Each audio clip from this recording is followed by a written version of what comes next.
जय हिंद। ऋग्वेदिक कल्चर के बारे में हम बात कर रहे थे और इससे पिछले वाले सेशंस में हमने बात की थी ऋग्वेदिक लिटरेचर के बारे में। ऋग्वेदिक लिटरेचर से रिलेटेड जितनी भी चीजें हैं उस सब के बारे में इससे पिछले वाले सेशंस में हमने पढ़ लिया था, बातचीत कर ली थी। ऋग्वेदिक कल्चर को ही कंटिन्यू करते हुए आज के सेशन से हम बात करेंगे about varied aspects of Rigvedic culture के बारे में। ऋग्वेदिक कल्चर के अंदर कौन कौन से वेरियस एस्पेक्ट्स देखने को मिलते हैं उस सब के बारे में अब हम पढ़ेंगे, बातचीत करेंगे। जैसे आज हम बात करेंगे ऋग्वेदिक आर्यंस की पॉलिटिकल लाइफ के बारे में और सोशल लाइफ के बारे में। इन सभी टॉपिक्स के बारे में आज हमें पढ़ना है, बातचीत करनी है। देखो शुरू करते हैं। सबसे पहले हम बात करेंगे about political life of Rigvedic Aryans. और जब बात होती है ऋग्वेदिक आर्यंस की पॉलिटिकल लाइफ के बारे में, तो ये जो ऋग्वेदिक सोसाइटी थी ये बेसिकली एक ट्राइबल सोसाइटी थी। कैसे सोसाइटी थी? ट्राइबल सोसाइटी थी। और ये जो ऋग्वेदिक पीपल थे ये सेमी नोमैडिक लाइफ को जीते थे। कैसी लाइफ को जीते थे? सेमी नोमैडिक लाइफ को जीते थे। स्टेट नाम का जो कॉन्सेप्ट होता है वो पूरे तरीके से एब्सेंट था, और स्टेट नाम का कॉन्सेप्ट पूरे तरीके से एब्सेंट था। इसका मतलब क्या है कि ये जो ऋग्वेदिक पीपल थे इनकी कोई भी टेरिटोरियल आइडेंटिटी नहीं थी। फॉर एग्जाम्पल, आज की डेट में हमारी एक टेरिटोरियल आइडेंटिटी है कि हम भारतीय हैं। ऐसी कोई territorial identity in Rigvedic Aryans के साथ में अटैच्ड नहीं थी। जो आर्यन ट्राइब्स हुआ करती थी उनको जन बुलाया जाता था। आर्यन ट्राइब्स को क्या बुलाया जाता था? आर्यन ट्राइब्स को जन बुलाया जाता था। और ये जो जन होते थे इनका एक चीफ होता था, एक राजन होता था। और ये जो राजन होता था इसको गौपति बुलाया जाता था। राजन को, चीफ को क्या बुलाया जाता था? गौपति बुलाया जाता था या गोपा बुलाया जाता था। और गौपति का मतलब प्रोटेक्टर ऑफ काउज। और यहां से आपको काउ की इंपॉर्टेंस दिखाई देती है कि ये जो ऋग्वेदिक आर्यंस थे इनके लिए काउ बेहद इंपॉर्टेंट हुआ करती थी। ये कहां से दिखता है कि जो चीफ होता था, जो राजन होता था, उसको गौपति बुलाया जाता था। और जो चीफ क्वीन हुआ करती थी उनको महिषी बुलाया जाता था। चीफ क्वीन को क्या बुलाया जाता था? महिषी बुलाया जाता था। अच्छा, ये जो आर्यन ट्राइब्स हुआ करती थी, ये जो जन हुआ करते थे, ये कॉन्स्टेंटली कॉन्फ्लिक्ट में रहा करते थे पणीज के साथ में। ये जो पणीज हुआ करते थे दे वर दी एनिमीज ऑफ आर्यंस। बेसिकली ये जो पणीज हुआ करते थे, ये पणीज आर्यंस की कैटल को छुपा लिया करते थे, आर्यंस की कैटल को चुरा लिया करते थे। आर्यंस की जो काउज हुआ करती थी उनको चुरा लिया करते थे। और जब पणीज आर्यंस की कैटल को चुराया करते थे तो इनके बीच में बैटल्स देखने को मिलती थी। जो बैटल्स जन और पणीज के बीच में लड़ी जाती थी उनको आम तौर पे गवेष्टि बुलाया जाता था। क्या बुलाया जाता था? गवेष्टि बुलाया जाता था। गवेष्टि का मतलब क्या होता है? Search for cause. बेहद सिंपल। पणीज जो हैं वो कैटल को, वो काउ को चुरा लिया करते थे, हाइड कर देते थे। और फिर ये जो जन हुआ करते थे, ये जो आर्यन ट्राइब्स हुआ करती थी, ये इन काउस को ढूंढने के लिए पणीज के साथ में बैटल लड़ा करती थी। और वो जो बैटल लड़ी जाती थी उसको क्या बुलाया जाता था? उसको गवेष्टि बुलाया जाता था। जो सबसे कॉमन टर्म यूज किया जाता था इन बैटल्स के लिए वो गवेष्टि था। लेकिन गवेष्टि के अलावा गवेशना भी बुलाया जाता था, घोषु भी बुलाया जाता था और गव्यत भी बुलाया जाता था इन बैटल्स को। अच्छा, जो राजन होता था, जो जन का चीफ होता था, उसका मेन काम क्या होता था?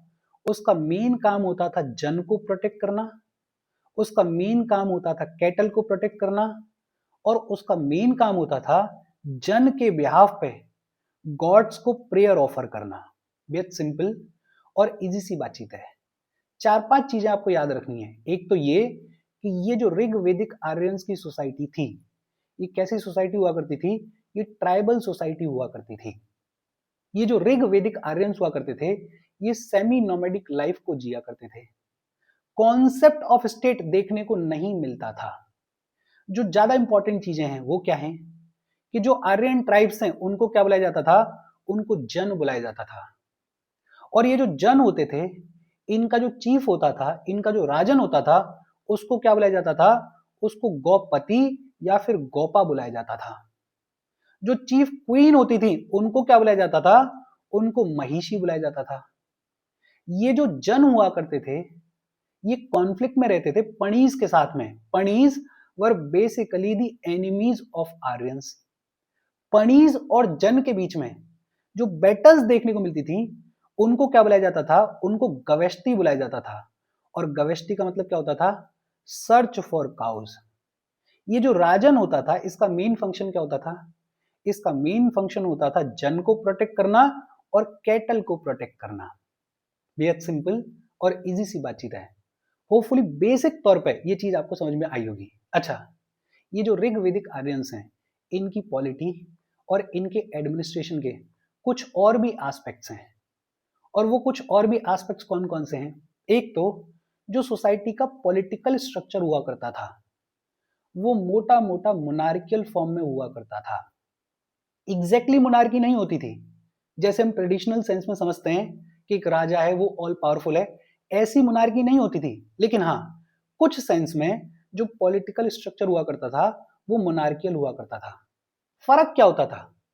फर्क ये होता था कि ये जो गौपति होता था, ये जो राजन होता था, इसका ऑफिस हेरिडेटरी नहीं होता था। पहली इंपॉर्टेंट चीज कि जो गौपति का ऑफिस होता था वो हेरिडेटरी नहीं होता था। ये जो गौपति होता था, ये जो राजन होता था, इसको क्लेन में से, अपने ट्राइब में से ही सेलेक्ट किया जाता था। इनफैक्ट अपने क्लेन में से ही ये जो राजन है, ये जो गौपति है, इसको इलेक्ट किया जाता था। और इलेक्ट करने के लिए जो असेंबली होती थी उसको क्या बुलाया जाता था? उसको सम्मिति बुलाया जाता था। क्या बुलाया जाता था? सम्मिति बुलाया जाता था। तो एक सम्मिति नाम की असेंबली हुआ करती थी। ये असेंबली अपने ही मेंबर्स में से, अपने ही ट्राइब में से किसी एक मेंबर को इलेक्ट करती थी एज गौपति। तो यहां से क्या दिखता है? यहां से दिखता है कि ये जो ऋग्वेदिक आर्यंस का पॉलिटिकल स्ट्रक्चर है इसमें डेमोक्रेटिक एलिमेंट्स देखने को मिलते हैं, इसमें रिपब्लिकन पॉलिटी के एलिमेंट्स देखने को मिलते हैं, जो कि अपने आप में बेहद खूबसूरत बात हुआ करती थी। इस दौर की अगर इंपॉर्टेंट ट्राइबल असेंबलीज की बात करें तो एक सभा नाम की बॉडी होती थी।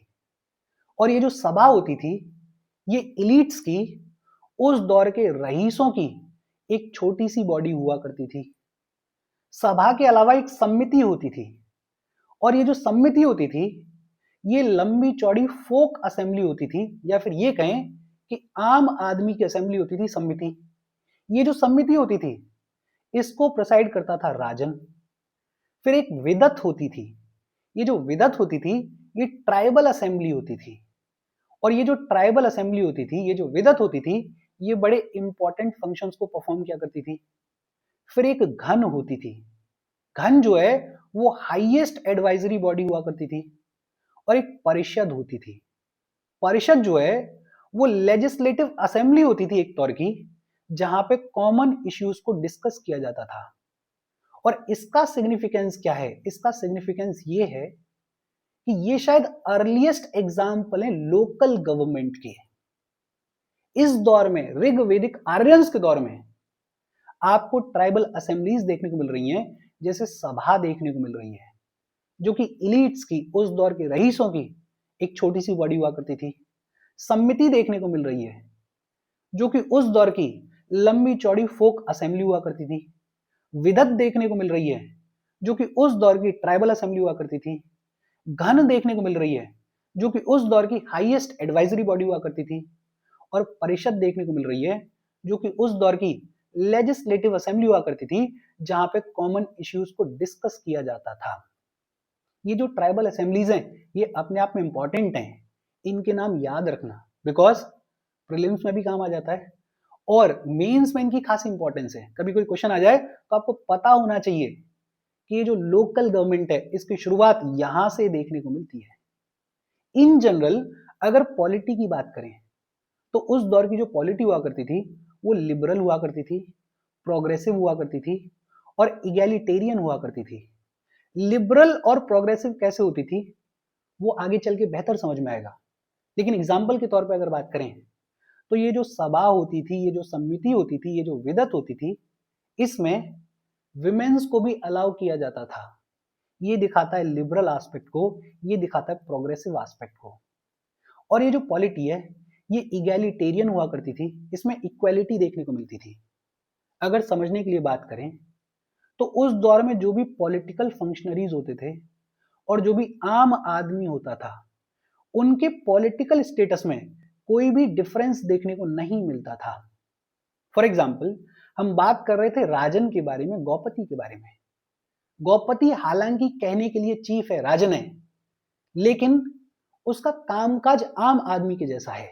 हाँ, उसकी कुछ स्पेसिफिक रिस्पॉन्सिबिलिटीज हैं, जैसे उसको जन को प्रोटेक्ट करना है, उसको कैटल को प्रोटेक्ट करना है, लेकिन बाकी सारी चीजों में वो जो राजन है, वो जो चीफ है, वो बिल्कुल आम आदमी के जैसा है। तो उस दौर की जो पॉलिटी है वो इगैलिटेरियन हुआ करती थी, उसमें एक सर्टेन अमाउंट ऑफ इक्वालिटी देखने को मिलती थी। अच्छा, ये जो ऋग्वेदिक आर्यंस हैं, इस दौर में कुछ इंपॉर्टेंट फंक्शनरीज भी देखने को मिलते थे। और वो इंपॉर्टेंट फंक्शनरीज कौन कौन हुआ करते थे? एक पुरोहित होता था, पुरोहित या फिर प्रीस्ट। और प्रीस्ट का काम क्या होता था, पुरोहित का काम क्या होता था? बड़ा सिंपल सा काम था। जो चीफ होता था उसको असिस्ट करना, उसको एडवाइस करना। और बदले में पुरोहित को क्या मिलता था? बदले में पुरोहित को दान मिलता था, दक्षिणा मिलती थी। फिर एक सेनानी होता था। सेनानी आर्मी का चीफ हुआ करता था। एक ग्रामीणी हुआ करता था। ग्रामीणी विलेज का लीडर हुआ करता था। और विलेज के अंदर जो फाइटिंग यूनिट हुआ करती थी, उसका भी लीडर यही ग्रामीणी होता था। और एक ब्रजपति होता था। ये जो ब्रजपति होता था, ये वो ऑफिसर होता था जो कि टेरिटरी को कंट्रोल करता था। कोई विलेज है, कोई ट्राइब है, कोई जन है, वो किसी पर्टिकुलर टेरिटरी में रह रही है, उस टेरिटरी को कंट्रोल करने वाला जो ऑफिसर होता था, उसको क्या बुलाया जाता था? उसको ब्रजपति बुलाया जाता था। क्या बुलाया जाता था? ब्रजपति बुलाया जाता था। बेहद सिंपल और इजी सी बातचीत है, लेकिन एक बड़ा सिग्निफिकेंट एस्पेक्ट है। ये जो ऋग्वेदिक आर्यंस की सोसाइटी है, इसमें जस्टिस को एडमिनिस्टर करने के लिए किसी भी ऑफिसर का कोई भी मेंशन देखने को नहीं मिलता है। इसका मतलब ये नहीं है कि सोसाइटी बहुत ज्यादा जस्ट थी। इसका मतलब ये नहीं है कि सोसाइटी में कुछ गलत नहीं हो रहा था। इनफैक्ट अभी हमने पढ़ा कि काउस को, कैटल को चुराया जाता था, चोरी के इंसिडेंसेस देखने को मिलते थे, लेकिन इसके बावजूद जस्टिस को एडमिनिस्टर करने के लिए किसी भी ऑफिसर का कोई भी मेंशन देखने को नहीं मिलता है। और टैक्स कलेक्ट करने के लिए भी किसी भी ऑफिसर का कोई भी एविडेंस देखने को नहीं मिलता है। एक सवाल आता है कि अगर टैक्स कलेक्टिंग ऑफिसर नहीं है, अगर टैक्स को कलेक्ट नहीं किया जा रहा है, तो ये सोसाइटी चलती कैसे थी? सोसाइटी चलती थी वॉलेंट्री कॉन्ट्रीब्यूशंस के थ्रू। लोग अपने चीफ को, अपने राजन को अपनी इच्छा से कॉन्ट्रीब्यूशंस दिया करते थे। और ये जो वॉलेंट्री कॉन्ट्रीब्यूशंस हुआ करते थे, इनको क्या बुलाया जाता था? इनको बुलाया जाता था बाली। क्या बुलाया जाता था? इनको बाली बुलाया जाता था।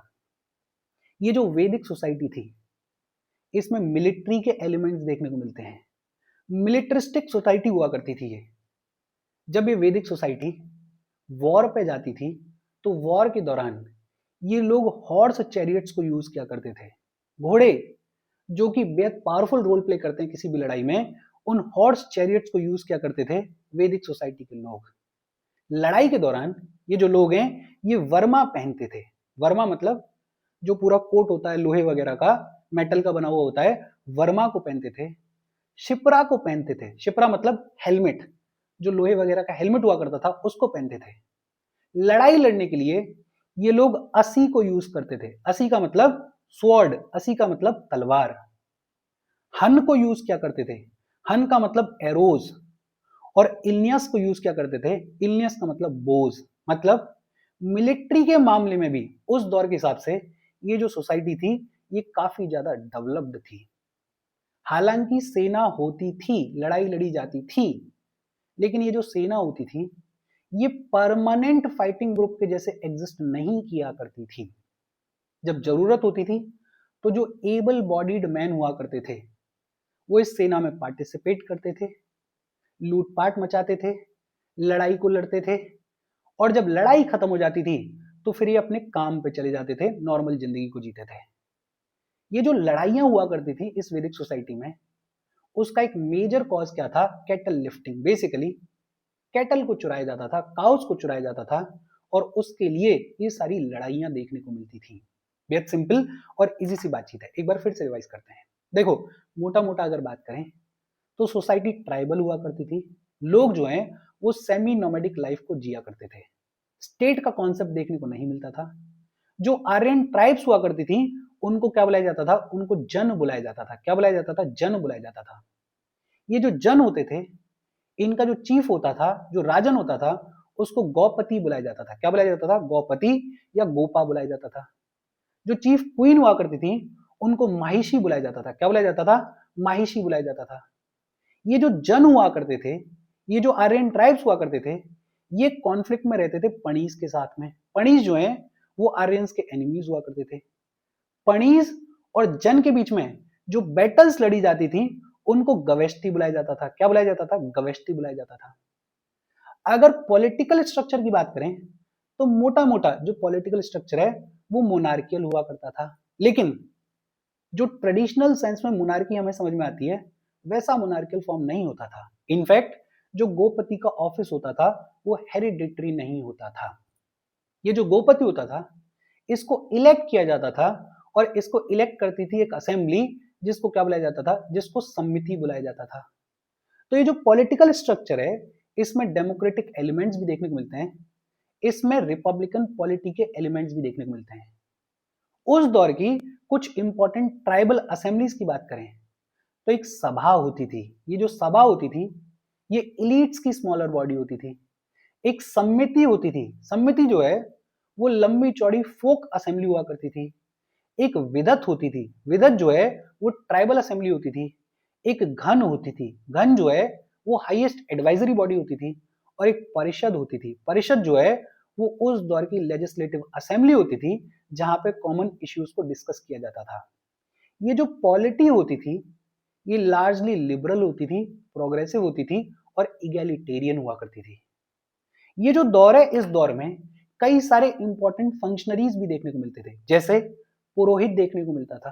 पुरोहित का मेन काम होता था चीफ को असिस्ट करना और एडवाइस करना। सेनानी देखने को मिलता था। सेनानी जो है वो आर्मी का चीफ हुआ करता था। ग्रामीणी देखने को मिलता था। ग्रामीणी जो है वो विलेज का लीडर हुआ करता था। और ब्रजपति देखने को मिलता था। ब्रजपति जो है वो ऑफिसर होता था जो कि टेरिटरी को कंट्रोल करता था। मेजर एक्सेप्शंस भी देखने को मिलते थे और ये जो मेजर एक्सेप्शंस हैं ये अपने आप में इंपॉर्टेंट हैं। जस्टिस को एडमिनिस्टर करने के लिए कोई भी ऑफिसर देखने को नहीं मिलता था। टैक्स को कलेक्ट करने के लिए कोई भी ऑफिसर का मेंशन देखने को नहीं मिलता है। सवाल आता है कि पैसा कहां से आता था? तो पैसा लोग वॉलेंट्री कॉन्ट्रीब्यूशंस दिया करते थे अपने चीफ को, अपने राजन को। और ये जो वॉलेंट्री कॉन्ट्रीब्यूशंस हुआ करते थे इनको क्या बुलाया जाता था? इनको बाली बुलाया जाता था। ये जो वैदिक सोसाइटी है इसमें मिलिट्री के एलिमेंट्स भी देखने को मिलते हैं। और लड़ाई के दौरान हॉर्स चैरियट्स को यूज किया जाता था। वॉर्स के दौरान जो वॉरियर्स होते थे वो वर्मा को पहनते थे, शिप्रा को पहनते थे। शिप्रा हेलमेट होता था और वर्मा जो है वो मेटल का कोट होता था। अस्सी को यूज किया जाता था, स्वॉर्ड्स को यूज किया जाता था, हनास को यूज किया जाता था, एरोस को यूज किया जाता था और इलनस को यूज किया जाता था, बोस को यूज किया जाता था। ये जो सेना होती थी ये परमानेंट फाइटिंग ग्रुप के तौर पे एग्जिस्ट नहीं करती थी। जब जरूरत होती थी तब लड़ाई लड़ी जाती थी। बाकी नॉर्मल टाइम्स में ये जो सेना के लोग हैं ये नॉर्मल काम करते थे। जो मेजर रीजन होता था कॉन्फ्लिक्ट का वो होता था कैटल लिफ्टिंग। बेसिक सिंपल सी बातचीत है। अच्छा, ये जो आर्यंस हुआ करते थे ये दो टाइप के बैटल्स में एंगेज हुआ करते थे। दो टाइप के बैटल्स देखने को मिलते थे। कौन कौन से दो टाइप के बैटल्स देखने को मिलते थे? एक तो इनकी लड़ाई देखने को मिलती थी प्री आर्यंस के साथ में। प्री आर्यंस जिनको दसाज या फिर दशयूज बुलाया जाता था। तो एक तो आर्यंस की जो बैटल है वो प्री आर्यंस के साथ में देखने को मिलती थी। प्री आर्यंस जिनको दशाज या फिर दशयूज बुलाया जाता था। ये दोनों टर्म्स अपने आप में इंपॉर्टेंट है, इनको याद रखना। प्री आर्यंस को क्या बुलाया जाता था? दशाज बुलाया जाता था या दशयूज बुलाया जाता था। और एक आर्यंस की बैटल देखने को मिलती थी आपस में, एक दूसरे के बीच में लड़ाइयां। कई फेमस बैटल्स की बातचीत की गई है। एक बैटल देखने को मिली भारत किंग दिवोदशा और दशा रूलर सांबरा के बीच में। एक बैटल देखने को मिली भारत किंग दिवोदशा और दशा रूरल सांबरा के बीच में। ये जो बैटल है इसमें दिवो दशा जीत गए। एक जो बेहद फेमस बैटल है वो है बैटल ऑफ 10 किंग्स, दशा राजन। बैटल ऑफ 10 किंग्स, इसकी कहानी क्या है? एक भारत चीफ हुए सुधा। सुधा जो है वो दिवो दशा के ग्रैंडसन थे। सुधा की लड़ाई हुई 10 ट्राइब्स के साथ में। एक तरफ सुधा थे और दूसरी तरफ 10 ट्राइब्स थी। अच्छा, ये जो 10 ट्राइब्स हैं इनको सुधा ने हरा दिया था। ये जो 10 ट्राइब्स थी इनमें से 5 बड़ी फेमस ट्राइब्स थी। ये जो 5 फेमस ट्राइब्स थी इनको पंचजन बुलाया जाता था। क्या बुलाया जाता था? पंचजन बुलाया जाता था। ये 5 फेमस ट्राइब्स कौन कौन सी थी? एक यदु थी, एक तुर्वशा थी, एक पुरु थी, एक अनु थी और एक दर्यू थी। ये जो बैटल ऑफ 10 किंग्स है ये लड़ी गई रिवर परूशनी के किनारे पे। रिवर परूशनी या फिर आज की जो रिवर रावी है उसके किनारे पे लड़ी गई। तो ये जो बैटल ऑफ 10 किंग्स है, दशा राजन है, ये अपने आप में बेहद इंपॉर्टेंट है। ये लड़ी गई भारत चीफ सुधा और 10 ट्राइब्स के बीच में। और इसमें जीता कौन? सुधा इसमें जीते। हालांकि जब ये बैटल ऑफ 10 किंग्स लड़ी गई थी तो एक तरफ भारत चीफ थे और दूसरी तरफ 10 ट्राइब्स थी जिनमें एक ट्राइब पुरु भी थी। लेकिन आगे चल के ये देखने को मिलेगा कि भारत जो है ये पुरुष के साथ में हाथ मिलाएंगे। ये जो भारत ट्राइब के लोग हैं और ये जो पुरु ट्राइब के लोग हैं ये एक दूसरे के साथ में हाथ मिलाएंगे और एक नए ट्राइब को फॉर्म करेंगे जिसको कुरु ट्राइब बुलाया जाएगा। क्या बुलाया जाएगा? कुरु ट्राइब बुलाया जाएगा। और आगे चल के ये जो कुरु ट्राइब है ये पांचाल्स के साथ में हाथ मिलाएंगे और पांचाल्स के साथ में अलाइन करके कुरु ट्राइब और पांचाल ट्राइब के जो लोग हैं वो पूरी की पूरी गैंजेटिक वैली पे रूल करेंगे। बेहद सिंपल और इजी सी बातचीत है। होपफुली यहां तक आपको चीजें समझ में आई होंगी। इजी है, पिक्चर बनाओ अपने दिमाग में और चीजों को सेट करो अपने दिमाग में। हम आगे बढ़ें उससे पहले वीडियो पे लाइक के बटन को दबा दो। लाइक दबाना जरूरी है बिकॉज यूट्यूब ऐसे ही फंक्शन करता है। जब आप वीडियो पे लाइक के बटन को दबाते हो तो यूट्यूब वीडियो को कंसिडर करता है और थोड़ा सा पुश कर देता है। तो लाइक का बटन दबा दो, शेयर कर दो अपने सोशल मीडिया हैंडल्स पे, व्हाट्सएप वगैरह पे अपने फ्रेंड्स को। जो भी लोग इसमें इंटरेस्टेड है, इससे रिलेटेड पढ़ाई कर रहे हैं, उनको शेयर कर दो। अगर चैनल को सब्सक्राइब नहीं किया तो फॉर श्योर चैनल को सब्सक्राइब कर लो। और अगर आप केपेबल हो, हेल्प करना चाहते हो तो आप हमें हेल्प कर सकते हो by clicking on the join button, या फिर आप कंट्रीब्यूट भी कर सकते हो क्यूआर कोड को स्कैन करके। अच्छा, पॉलिटिकल लाइफ की कहानी क्या थी वो तो हमने पढ़ ली। अब सवाल आता है कि ये जो ऋग वैदिक आर्यंस थे इनकी सोशल लाइफ किस तरीके की दिखाई देती थी। देखो, जितने भी सोशल यूनिट्स देखने को मिलते थे इन ऋग वैदिक आर्यंस के, वो बेस थे ब्रदरहुड के ऊपर, वो बेस थे भाईचारे के ऊपर। भाईचारे के ऊपर ऑपरेट करती थी इनकी सोशल यूनिट। फैमिली को कुल बुलाया जाता था, फैमिली को कुल बुलाया जाता था। और ये जो कुल होता था it was the basic social unit. मतलब सबसे पहले कुल देखने को मिलता था, फैमिली देखने को मिलती थी। ये जो कुल होता था, ये जो फैमिली होती थी, इसको हेड कौन करता था? कुलपा। हेड ऑफ द फैमिली को क्या बुलाया जाता था? कुलपा बुलाया जाता था। लार्जली ज्वाइंट फैमिलीज देखने को मिलती थी। कैसी फैमिलीज देखने को मिलती थी? ज्वाइंट फैमिलीज देखने को मिलती थी।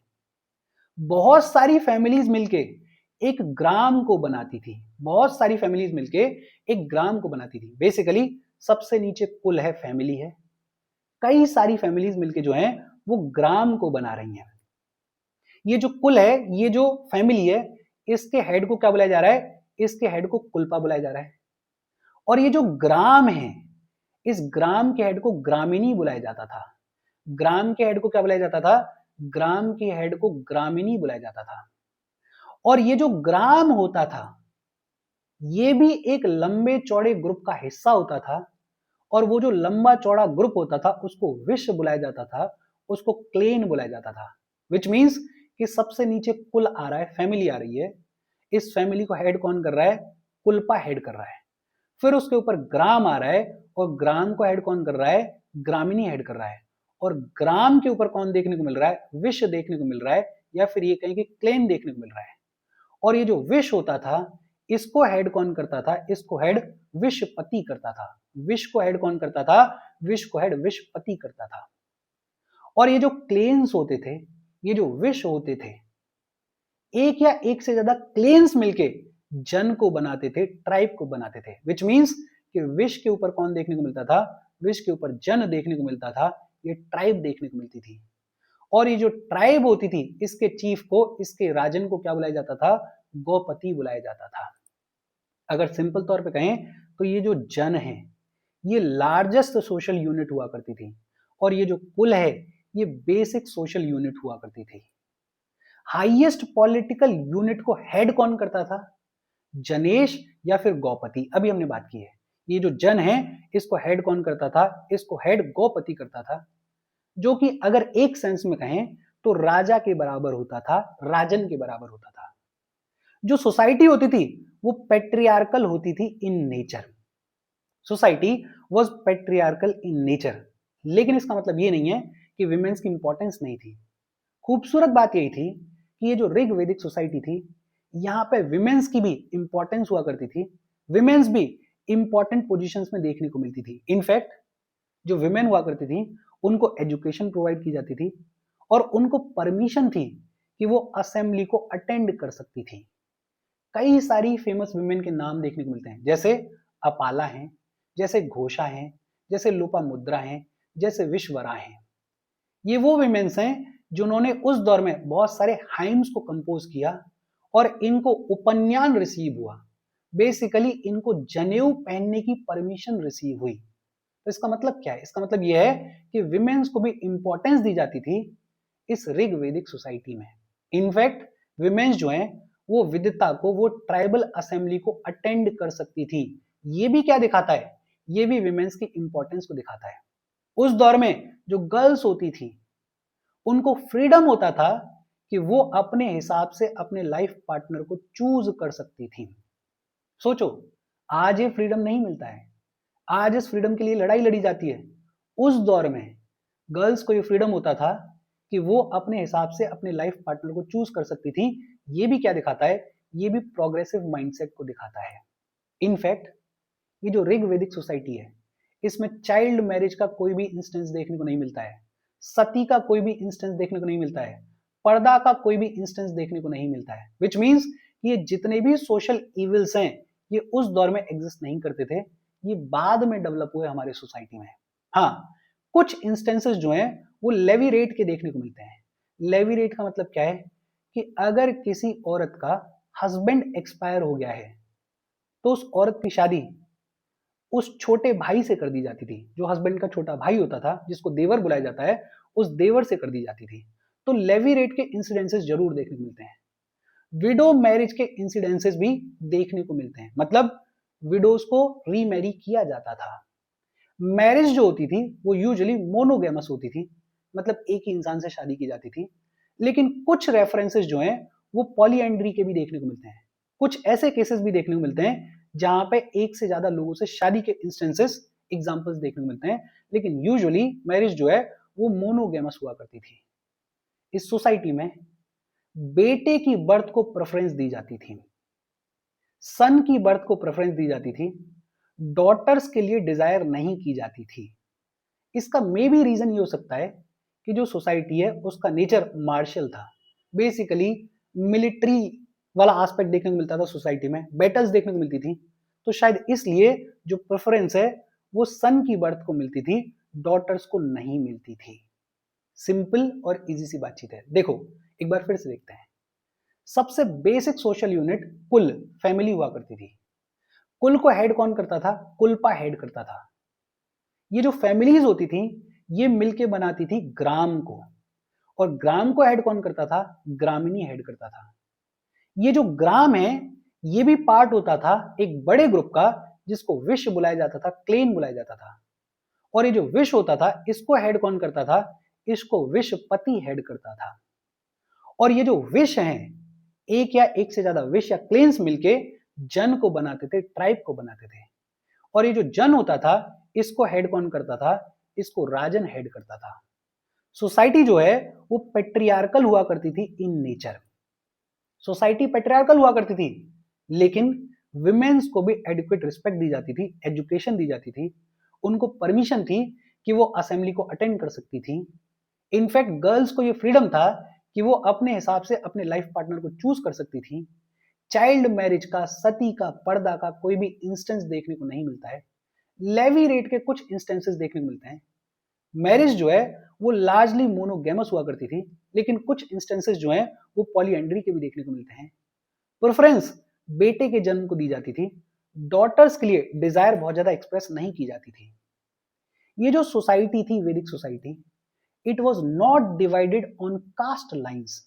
मतलब कास्ट बेस्ड डिस्क्रिमिनेशन भी देखने को नहीं मिलता था उस दौर में। इनफैक्ट जो ऑक्यूपेशन हुआ करता था वो बर्थ के बेसिस पे नहीं हुआ करता था, और ये बड़ी खूबसूरत बात थी।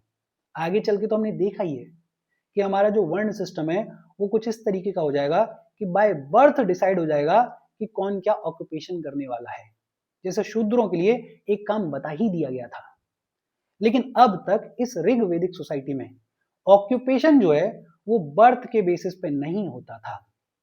इसका एक मतलब ये भी है कि सोशल मोबिलिटी जो है वो बहुत ज्यादा हाई हुआ करती थी।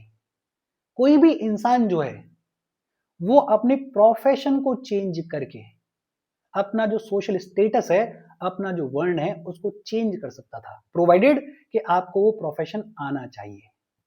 Occupation was not based on birth. ये सबसे इंपॉर्टेंट चीज थी उस दौर की सोसाइटी में। हाँ, सोसाइटी में कास्ट लाइंस पे डिस्क्रिमिनेशन देखने को नहीं मिलता था, लेकिन कुछ सर्टेन डिफरेंसेस जरूर देखने को मिलते थे। और ये जो डिफरेंसेस देखने को मिलते थे, ये देखने को मिलते थे कलर के बेसिस पे, वर्ण के बेसिस पे। बेसिकली जो वैदिक पीपल थे और जो नॉन वैदिक पीपल थे, उनके बीच में कलर के बेसिस पे डिफरेंसेस देखने को मिलते थे। जो वैदिक पीपल थे वो फेयर हुआ करते थे, वो गोरे हुआ करते थे। और जो नॉन वैदिक पीपल थे, जो कि यहाँ के इंडिजीनियस थे, जो कि यहीं के रहने वाले थे, उनका जो कॉम्प्लेक्स था वो थोड़ा डार्क था, वो थोड़े सांवले या फिर ये कहें कि काले हुआ करते थे। और कलर के बेसिस पे वैदिक और नॉन वैदिक पीपल के बीच में कुछ डिफरेंसेस दिखाई देते थे उस दौर की सोसाइटी में भी। इनफैक्ट जो ऋग वेद के कंपोजर्स हैं, ऑथर्स हैं, उन्होंने खुद को ये जो नॉन वैदिक पीपल हैं इनसे अलग करके दिखाया है।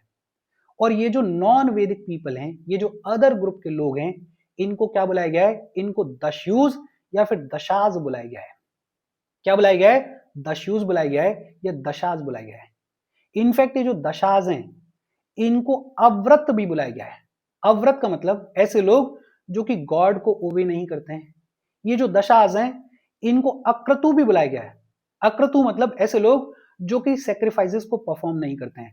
तो यहाँ पे कलर के बेसिस पे या फिर ये कहें कि वैदिक और नॉन वैदिक पीपल के बेसिस पे थोड़ा सा डिस्क्रिमिनेशन, थोड़ा सा डिफरेंस देखने को मिल रहा है। बिकॉज जो ऋग्वेद के ऑथर्स हैं वो खुद को इन दस्युज से, इन दशास से अलग करके देख रहे हैं और दशास के लिए थोड़ा सा डिस्क्रिमिनेटिंग लैंग्वेज को यूज कर रहे हैं। जैसे दशास को क्या बुला रहे हैं? अव्रत बुला रहे हैं, ऐसे लोग जो कि गॉड को ओबे नहीं करते हैं। अक्रतु बुला रहे हैं, ऐसे लोग जो कि सेक्रीफाइसेस को परफॉर्म नहीं करते हैं। ये जो आर्यंस हुआ करते थे, ये आर्यंस दस्युज के प्रति ज्यादा हॉस्टाइल थे, ज्यादा अग्रेसिव थे देन द दशास। दस्युज के प्रति ये ज्यादा हॉस्टाइल क्यों थे? बिकॉज ये जो दस्युज हैं ये नॉन आर्यन इंडिजीनियस पीपल हुआ करते थे। ये जो दस्युज हैं ये यहीं के इंडिजीनियस लोग थे और ये नॉन आर्यंस हुआ करते थे। और ये जो दशाज हैं, ये दशाज जो हैं वो अर्ली आर्यंस हुआ करते थे, जो कि बहुत पहले आ गए थे और over the period of time इनका जो स्किन कलर है वो चेंज हो गया था। और इस वजह से दस्युज के प्रति ये जो आर्यंस हैं थोड़ा ज्यादा हॉस्टाइल थे। लेकिन अगर मोटा मोटा देखें तो आर्यंस जो हैं वो खुद को इन दशाज और दस्युज दोनों से अलग करके देखते थे और कुछ सेंस में खुद को सुपीरियर भी मानते थे। वर्ना सिस्टम जो है वो इस सोसाइटी में देखने को नहीं मिलता था। इनफैक्ट ये जो सोसाइटी है इसमें ट्राइबल एलिमेंट्स देखने को मिलते थे।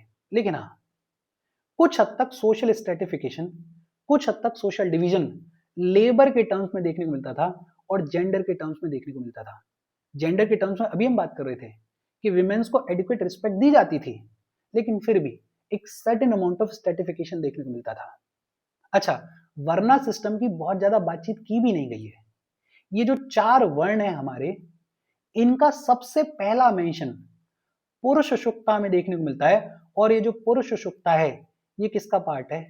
ये ऋग्वेद के 10th मंडल का पार्ट है। 10th मंडल जो कि सबसे लास्ट में ऐड किया गया था ऋग्वेद में, उसमें बात की गई है 4 वर्ण के बारे में। ये जो 4 वर्ण है इनकी बात कहां की गई है? पुरुष सुषुप्ता में की गई है। विच मीन्स कि वर्ण सिस्टम जो है ये हो सकता है बिल्कुल लेटर फेज में आया हो।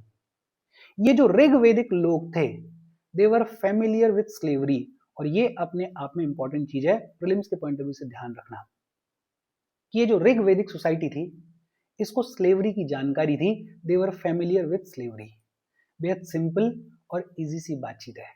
होपफुली आपको चीजें समझ में आई होंगी। एक बार फिर से रिपीट करते हैं। देखो, सोशल लाइफ की बात करें तो सबसे बेसिक यूनिट है कुल, फैमिली, जिसको हेड कर रहा है कुलपा। कुछ फैमिलीज मिलके एक ग्राम को बनाती थी जिसको हेड करता था ग्रामीणी। और ये जो ग्राम होता था एक लार्जर ग्रुप का पार्ट होता था जिसको विश्व बुलाया जाता था, क्लेन बुलाया जाता था। और ये जो विश्व होता था इसको विश्वपति हेड करता था। एक या एक से ज्यादा क्लेन या विश्व मिलके बनाते थे जन को, ट्राइब को। और ये जो जन होता था इसको राजन, इसको गोपति हेड करता था। सोसाइटी पेट्रियार्कल हुआ करती थी लेकिन विमेन्स को एडिक्वेट रिस्पेक्ट दी जाती थी। विमेन्स जो है वो असेंबली को, विदिता को अटेंड कर सकती थी। गर्ल्स जो है वो अपने लाइफ पार्टनर को खुद चूज कर सकती थी। चाइल्ड मैरिज, सती और पर्दा का कोई भी इंस्टेंस देखने को नहीं मिलता है। मैरिज जो है वो लार्जली मोनोगामस हुआ करती थी, लेकिन कुछ इंस्टेंसेस जो है वो पॉलीएंड्री के भी देखने को मिलते हैं। प्रेफरेंस जो है वो बेटे के बर्थ को दी जाती थी। डॉटर्स के लिए डिजायर बहुत ज्यादा एक्सप्रेस नहीं की जाती थी। सोसाइटी जो है वो कास्ट के लाइंस पे डिवाइडेड नहीं थी। ऑक्यूपेशन जो है वो बाय बर्थ डिसाइड नहीं होती थी। तो सोशल मोबिलिटी भी बहुत ज्यादा हाई थी। हाँ, कास्ट लाइंस पे डिस्क्रिमिनेशन देखने को नहीं मिलता है, लेकिन कलर के बेसिस पे वैदिक और नॉन वैदिक पीपल के बीच में कुछ डिफरेंसेस देखने को मिलते हैं। इनफैक्ट जो वैदिक पीपल हैं वो फेयर हुआ करते थे, और जो नॉन वैदिक पीपल हैं वो थोड़े डार्क हुआ करते थे, इंडिजीनियस लोग हुआ करते थे। और जो वैदिक पीपल हैं, जो ऋग्वेद के ऑथर्स हैं, वो खुद को, ये जो नॉन वैदिक पीपल हैं, ये जो अदर ग्रुप्स हैं, इनसे अलग करके देखते हैं और अदर ग्रुप्स को दशयूज या दशाज बुलाते हैं। आर्यंस जो हैं वो दशयूज के प्रति ज्यादा हॉस्टाइल थे इन कंपैरिजन टू दशाज। क्यों? क्योंकि दशयूज जो हैं वो नॉन आर्यन इंडिजीनियस पीपल थे, और दशाज जो हैं वो अर्ली आर्यन ग्रुप्स को बिलोंग करते थे। वर्ना सिस्टम जो है वो प्रिविलेंट नहीं था।